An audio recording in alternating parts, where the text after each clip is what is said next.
Kunja Bihari. Jaya Gopi Janna Vallabha Girivardhari. Jaya Gopi Janna Vallabha Girivardhari.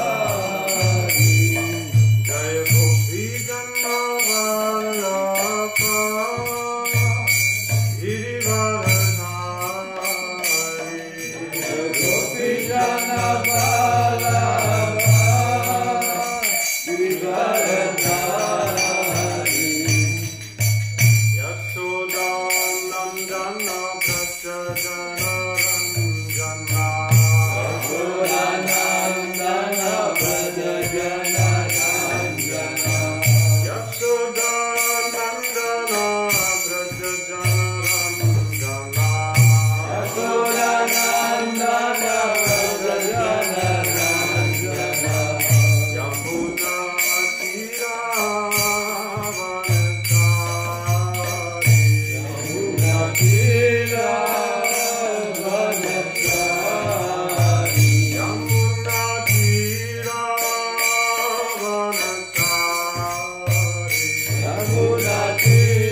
Om Namo Bhagavate Vasudevaya. Om Namo Bhagavate Vasudevaya. Om Namo Bhagavate Vasudevaya. Om Namo Bhagavate Vasudevaya. Om Namo Bhagavate Vasudevaya. Om Namo Bhagavate Vasudevaya.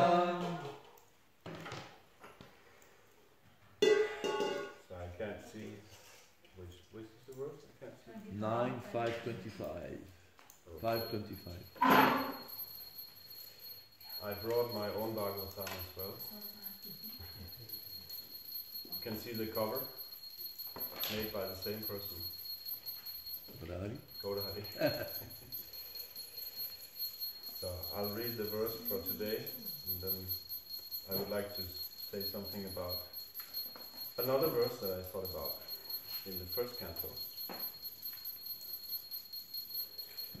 So, Srimad Bhagavatam, first canto, chapter 9, chapter 5.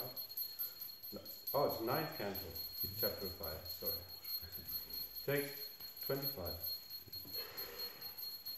Please repeat. Evam vitanika gunasaraja. Evam vitanika gunasaraja. Evam vitanika gunasaraja. Evam vitanika gunasaraja. Paratmani brahmani vasudeve. Paratmani brahmani vasudeve. Paratmani brahmani vasudeve. Paratmani brahmani vasudeve. Kriyakalapaihi samuvaha bhaktim. Kriyakalapaihi samuvaha bhaktim. Kriyakalapaihi samuvaha bhaktim. Kriyakalapaihi samuvaha bhaktim. Yaya virincha nirayanshakara. Yaya virincha nirayanshakara. Yaya virincha nirayanshakara. Yaya virincha nirayanshakara. Evam vidhanika gunaha saraja. Evam vidhanika gunaha saraja. Paratmani brahmani vasudeve. Paratmani brahmani vasudeve. Yakalapaihi samuvaha bhaktim. Kriyakalapaihi samuvaha bhaktim. Yaya virinchan nirayanshakara. Yaya virincha nirayanshakara. Evam vidanika gunasaraja. Evam vidanika gunasaraja. Paratmani brahmani vasudeve. Paratmani brahmani vasudeve. Kriyakalape samuvaha bhaktim. Kriyakalape samuvaha bhaktim. Yaya virincha nirayanshakara. Yaya virincha nirayanshakara. Evam vidanika gunasaraja. Evam vidanika gunasaraja. Paratmani brahmani vasudeve. Paratmani brahmani vasudeve. Yakalapai samuva bhaktim. Kriyakalapai samuvaha bhaktim. Yaya virincha niriyam chakara. Yaya virincha nirayanshakara. One more. Evam vidanika gunasaraja. Evam vidanika gunasaraja. Paratmani brahmani vasudeve. Paratmani brahmani vasudeve. Kriyakalapai samuvaha bhaktim. Kriyakalapai samuvaha bhaktim. Yaya virinchan nirayam chakara. Yaya virincha nirayanshakara. Evam vidanika gunasaraja. Evam vidanika gunasaraja. Paratmani brahmani vasudeva. Paratmani brahmani vasudeve. Kriyakalape samuvaha bhaktim. Kriyakalapai samuvaha bhaktim. Yaya virincha nirayam sakara. Yaya virincha nirayanshakara.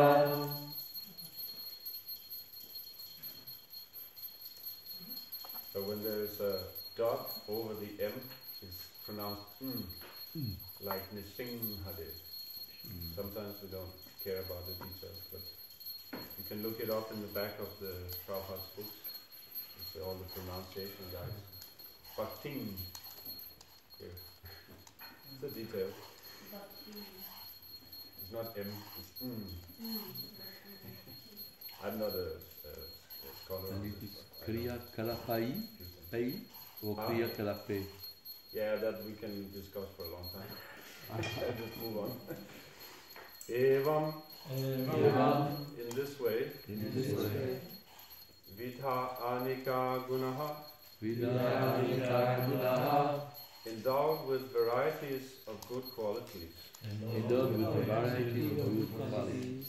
Saha, he, Maharaj Ambarish, Raja, the king, Para Atmani, unto the super soul, Brahmani, unto Brahman, Vasudeve, unto the Supreme Personality of Godhead Krishna. Vasudeva. Kriya Kalapahi, by practical activities. Samuvaha, executed. Bhaktim, devotional service. Yaya, by such activities. Avirinchan, beginning from the topmost planet. Nirayam, down to the hellish planets. Chakara, he experienced that there is danger everywhere. So this chapter is called Durvasa Muni's life spared. So the translation is, in this way, because of devotional service, Maharaj Ambarish, who was endowed with varieties of transcendental qualities, was completely aware of Brahman, Paramatma, and the Supreme Personality of Godhead. And thus he executed devotional service perfectly. Because of his devotion, he thought even the topmost planet of this material world no better than the hellish planets. Purport by Srila Prabhupada.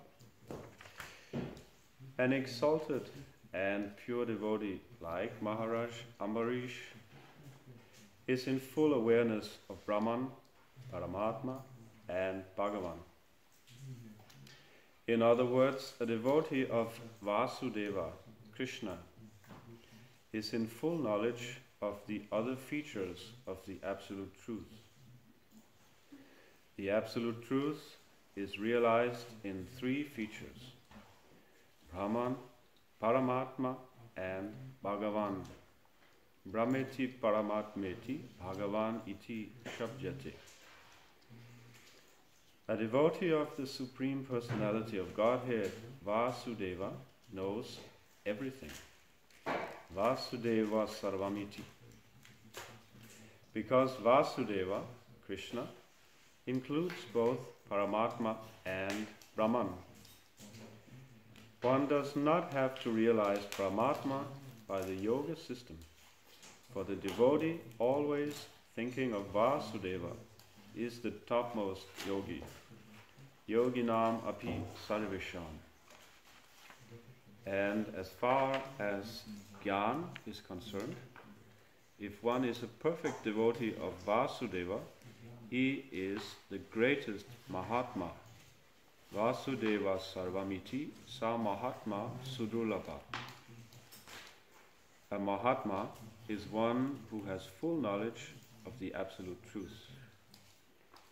Thus, Maharaj Ambarish, being a devotee of the Personality of Godhead, was in full awareness of Paramatma, Brahman, Maya, the material world, the spiritual world, and how things are going on everywhere. Everything was known to him. Yasmin vigyate sarvam evang vigyatam bhavati. Because the devotee knows Vasudeva, he knows everything within the creation of Vasudeva. Vasudeva sarvamiti sa mahatma sudurlabha. Such a devotee does not give much value to the highest standard of happiness within this material world. Narayana para sarve na kutaschana bhipyati svargha pavarga narakeshu apitulyarta darshinaha. Bhagavatam 6:17-28. Because he is fixed in devotional service, a devotee does not regard any position in the material world as important. Srila Prabodhananda Saraswati has therefore written, this is from Chaitanya Charitamrita 5, Kaivalyam narakayate tridashat pur akasha pushpayate dhurdantendriya kala sarpa patali protkata dhangstrayate vishwang purnat sukayate viti mahindratishtha kitayate yat karunya kataksha vaipava vatam tang gauram eva stumaha. For one who becomes a pure devotee through devotional service to great personalities like Chaitanya Mahaprabhu, Kaivalya, or merging into Brahman, appears no better than hell. As far as the heavenly planets are concerned, to a devotee they are like a phantasmagoria or will-o'-the-wisp. You know what that is? Will-o'-the-wisp? You know Bhagavati? No. Will-o'-the-wisp? It's people, they, if you believe in such things, it's if you go into the bog or the swamps, they say that there is a certain light, which some people say it's the fairies, I think, and they are calling you, come, come. And you should not follow them because you will never get back again. So it's a kind of illusion, temptation. That's will-o'-the-wisp. You didn't hear about that, Bhagavati? Will-o'-the-wisp. How is it orthograph? Huh? Like a wheel? Like a wheel? Will, O, one word, will, and then O, and the No, wisp. but wheel, it is written W-I-L-L. W-I-L-L, and then just O.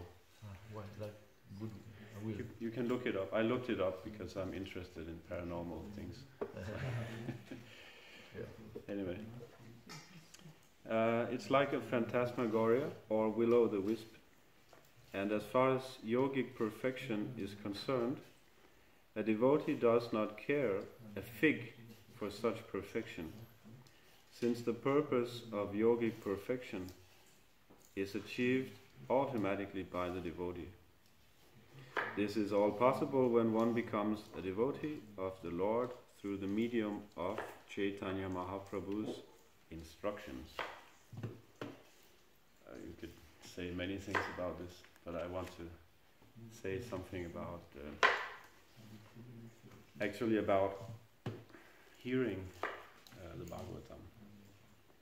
I want to give a Bhagavatam class about how you should hear the Bhagavatam. Is that okay? Because I thought about this. It came into my mind, and we have a verse in our we have a little temple in our house. And Gaurahari, I'm promoting Gaurahari, he's the artist of making the covers as well, of the Bhagavatam. So he made some calligraphy writings that we have hanging on the wall. You know calligraphy? Beautiful handwriting. Yeah. They used to use feathers in the really old time Yeah. to write. Yeah. So there's one every time. I see it every day. But sometimes you see something every day and you take it for granted, or you don't think about it. So there's a verse that he wrote. It's not a verse, actually. It's a part of one of Prabhupada's purports. But since it's Prabhupada's purport, it's practically like Vedic literature, right? It's when Prabhupada speaks and people like that, it's you can say it's chalked out in stone. You know? It's really important. So, in the first canto of the Bhagavatam, in the third chapter, text 44, it's about Third canto, sorry. first canto, Oh, sorry, first canto. 1:3:44, if you want to look it up.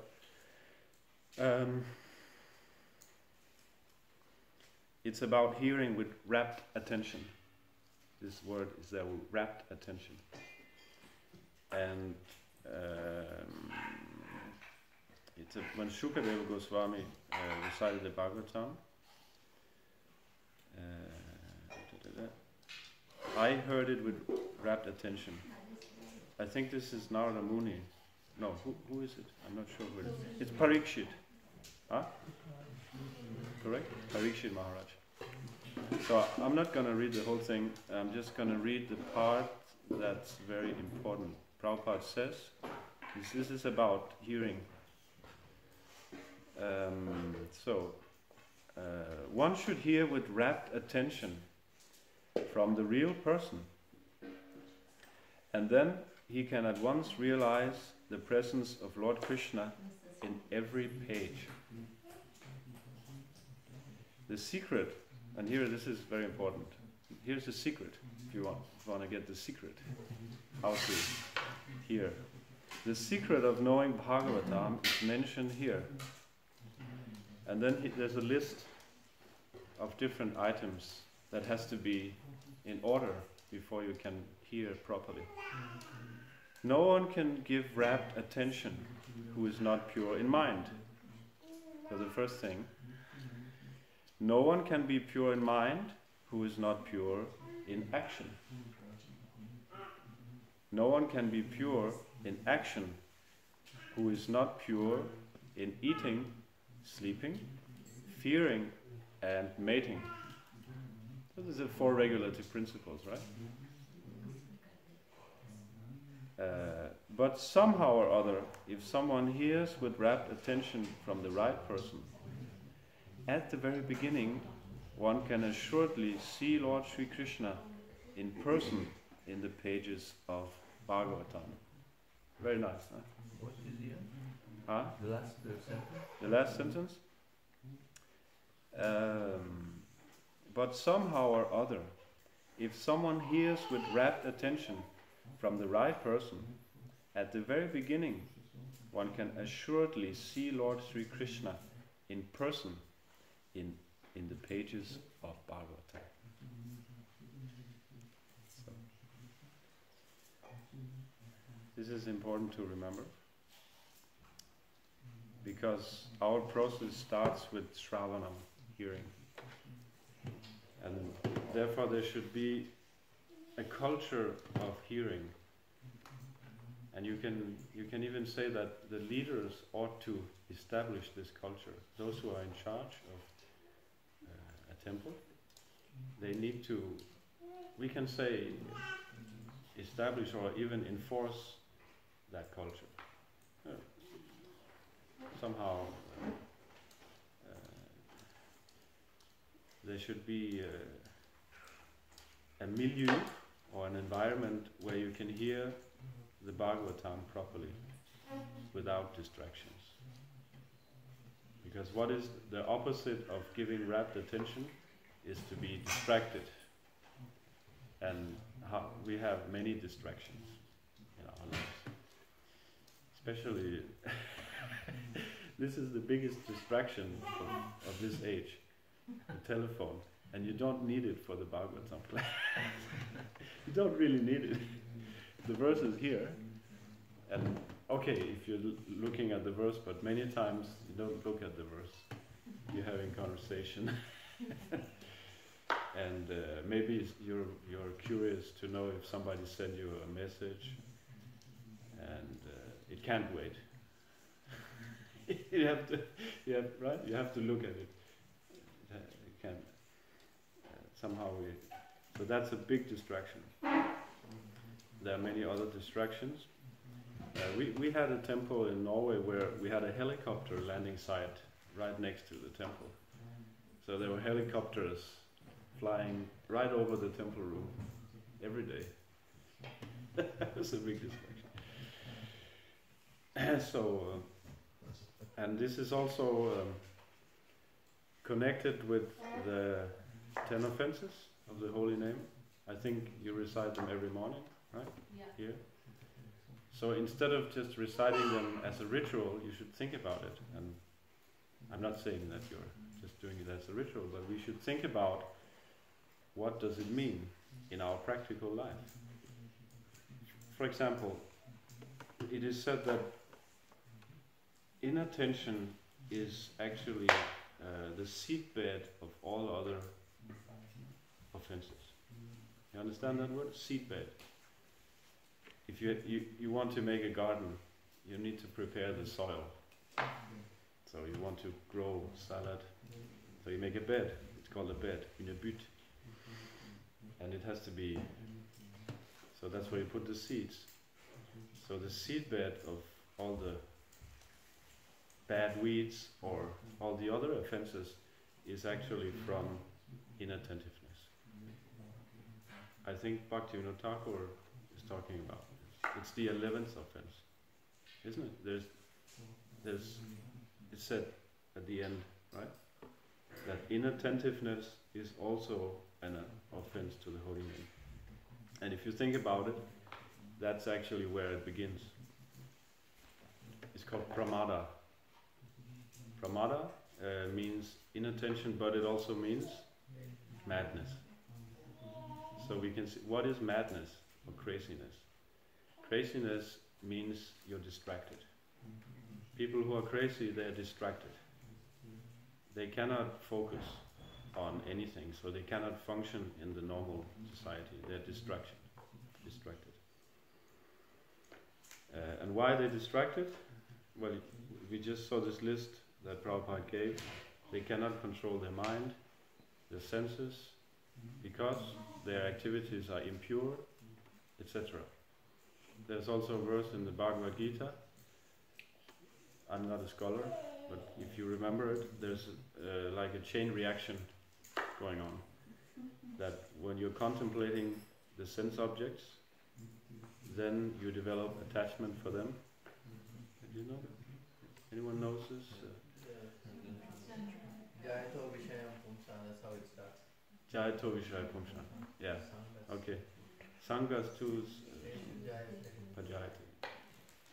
Yeah, I'm not a scholar. I'm too busy working all the time. I don't have time to study.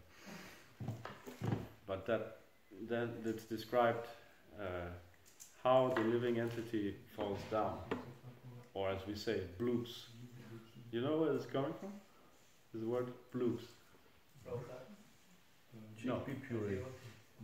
You know? Chickpea puree. What? Chickpea puree.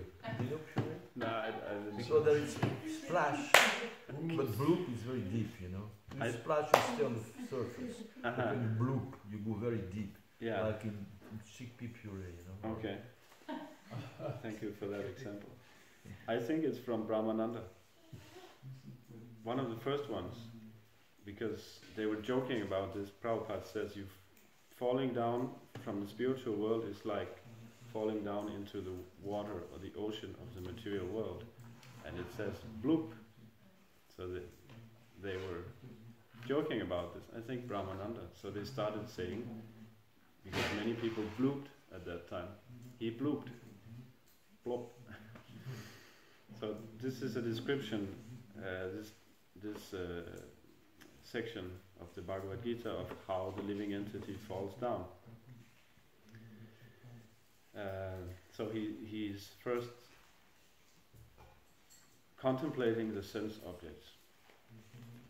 So the sense objects are there. We cannot avoid looking at things. We are not stones.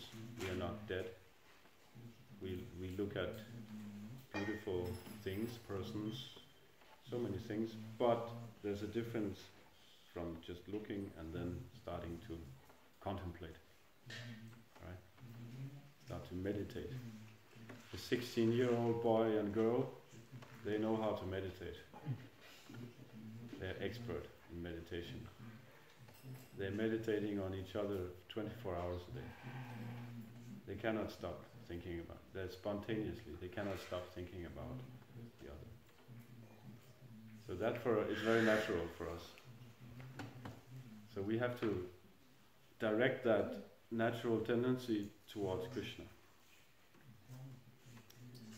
And it starts by Shravanam. It starts by hearing. And hearing is not just that there's some speaker who's just speaking non-stop for 1 hour or whatever. And he's giving you a lot of information. And he knows many things, apparently. And he's like speaking like a monologue. This is not really how it should be. Hearing is also an activity. We have to remember it's also activity. Of course, if you're in the mode of ignorance, you just fall asleep because you cannot. It's a very subtle activity to hear. But nonetheless, so there is speaking about.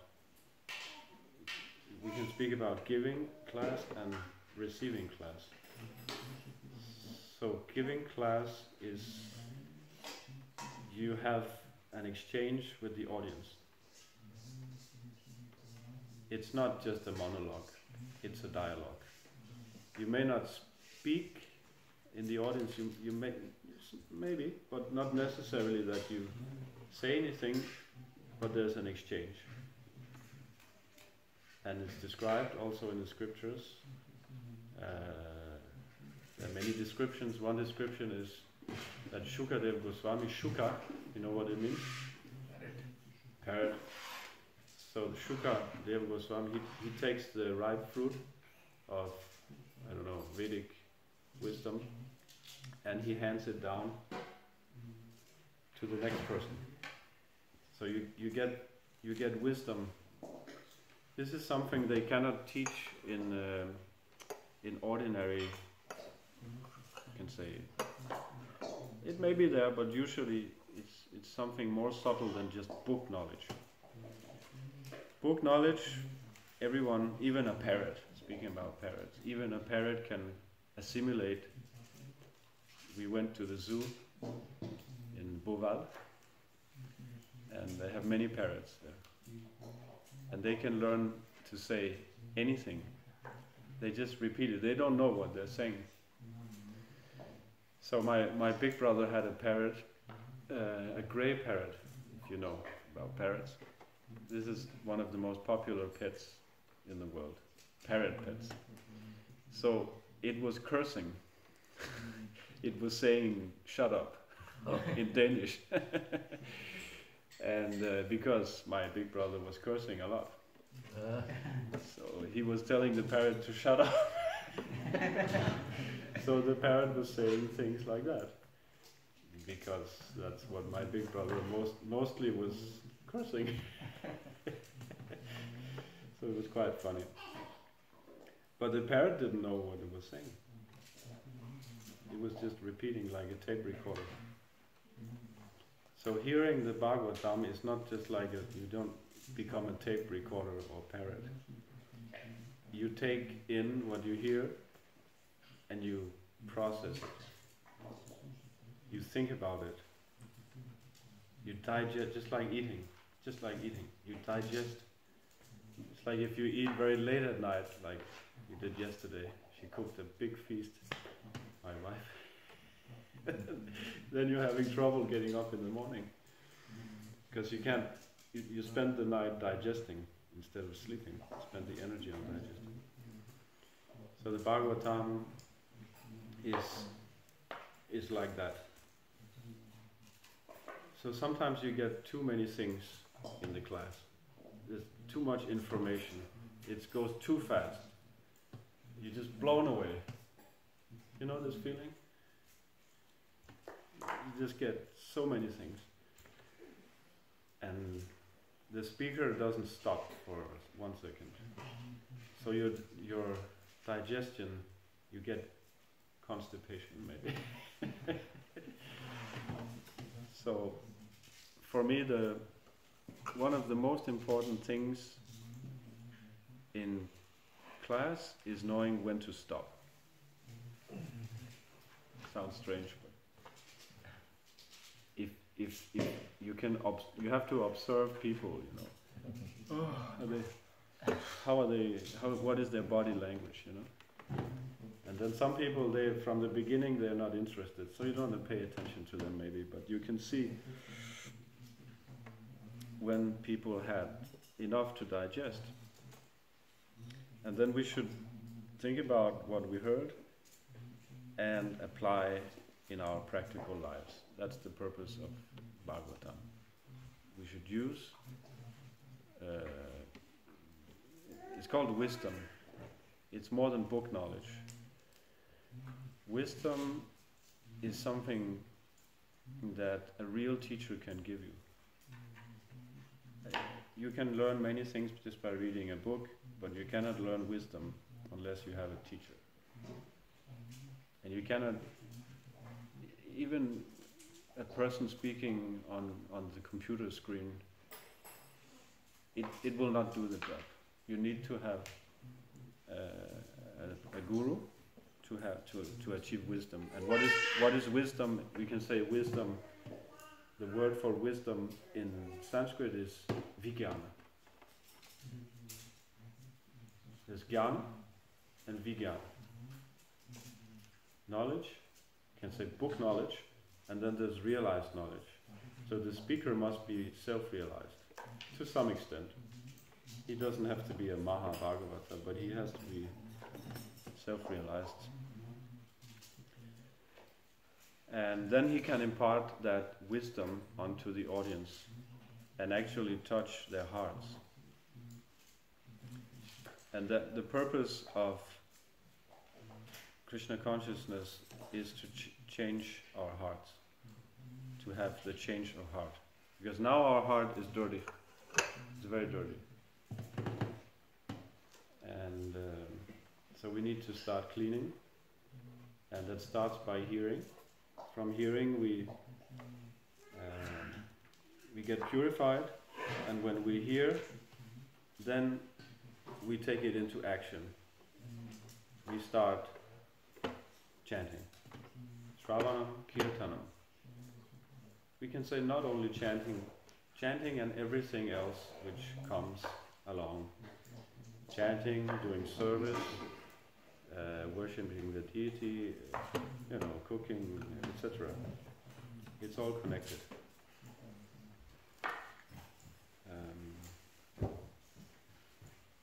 So maybe there are some questions or comments. I said something. Something of the pirates, like the pirate, Shukadev, Shuka. Pirates or parrots? As you like. Pirates say that Shukadev Goswami, which is the nature of a pirate. Mm-hmm. Pirate, when they touch a mango, it becomes sweeter. Mm-hmm. So by the mercy of the Prabhupada says in his books, by the mercy of Shukadev Goswami, the Srimad Bhagavatam was applicable to everyone in the world, every living entity.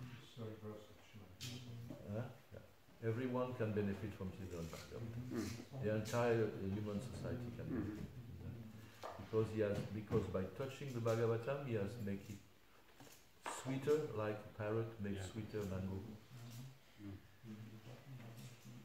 For everybody. Yeah, for everyone. Nowadays, the knowledge, what goes as knowledge, is not for everyone. scientific journals, the intellectuals. It doesn't trickle down to the normal mainstream people.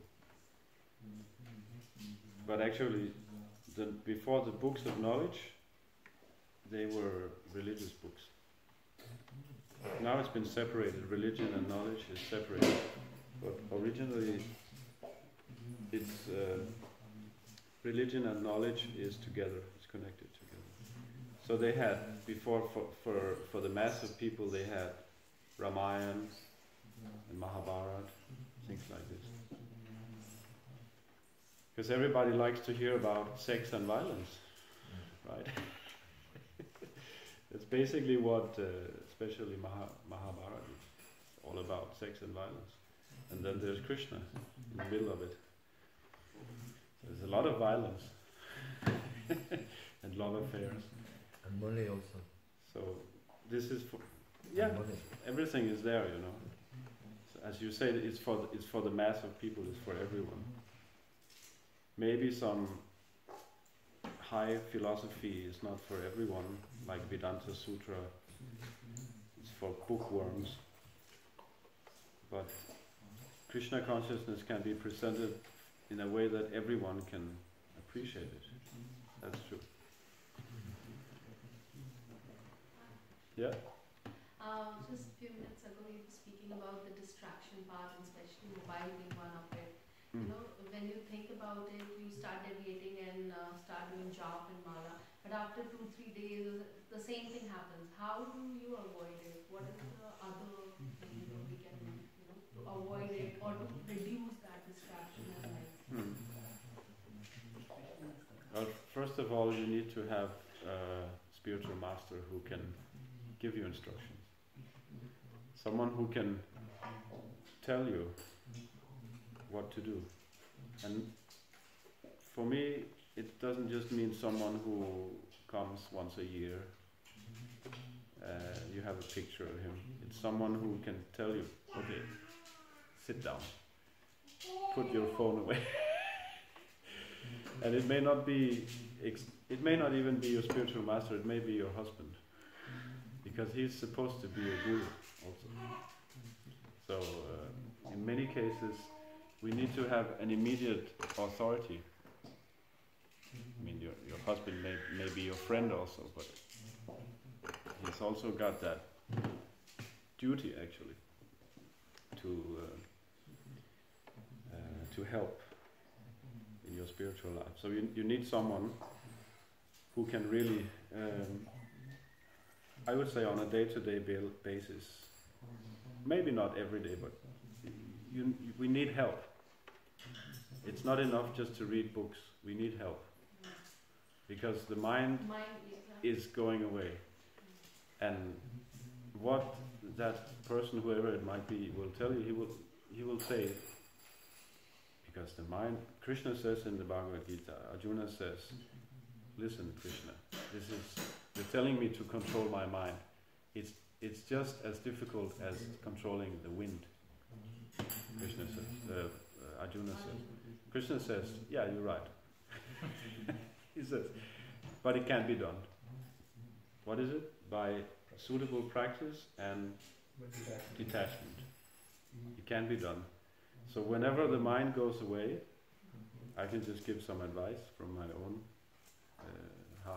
life. Whenever, if you're chanting japa, right? When the mind goes away,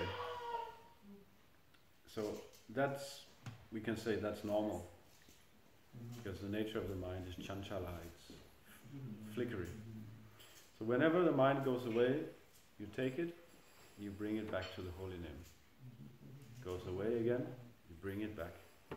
So that's the main activity, especially for beginners in chanting, especially japa.